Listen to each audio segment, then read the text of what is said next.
அஸ்ஸலாமு அலைக்கும். Welcome to Mina for mixing channel. இன்றைக்கி நம்ம என்ன பார்க்க போகிறோன்னா, கோதுமை மாவில் மடா கொழுக்கட்டை செய்வது எப்படி. கோதுமை மாவு 300 கிராம், உப்பு தேவையான அளவு, சீனி 50 கிராம், தேங்காய் 1, அது சின்ன தேங்காயாக இருக்கணும். அதை இந்த மாதிரி திருவி எடுத்து வச்சுக்கிறணும்.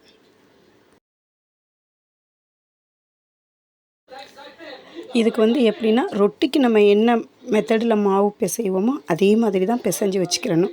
இதுக்கு நம்ம எண்ணெய் ஊற்றி சப்பாத்திக்கு மாவு பிசைவோம். இதுக்கு எண்ணெய் ஊற்ற தேவையில்லை. உப்பு, தண்ணி, அவ்வளோதான். இந்த மாதிரி பிணைஞ்சு எடுத்துக்கிறணும்.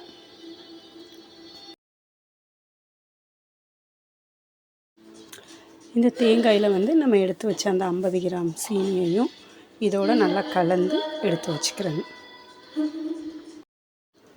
இட்லி பாத்திரத்தில் தண்ணி ஊற்றி இடியப்பத்தட்டை அதில் வச்சு இடியப்பத்தட்டு சூடாகிற வரைக்கும் நம்ம வெயிட் பண்ணுவோம். அதுக்கப்புறம் இந்த சப்பாத்திக்கு நம்ம எப்படி மாவு வளர்ப்போமோ அதே மாதிரியே வளர்க்கணும். இதே மாதிரி ஒரு மூடி எடுத்து அச்சு எடுக்கணும்.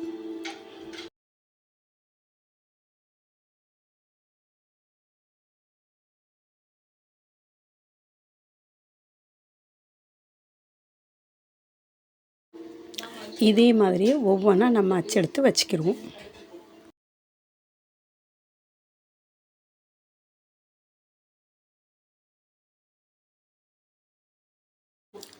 அதுக்கு பிறகு தேங்காய் சீனி கலந்து வச்சுருப்போம்ல, அதை இதில் வச்சு அதை மடக்கி நம்ம அந்த அருவை ஃபுல்லாக இந்த மாதிரி அமுக்கி விடணும்.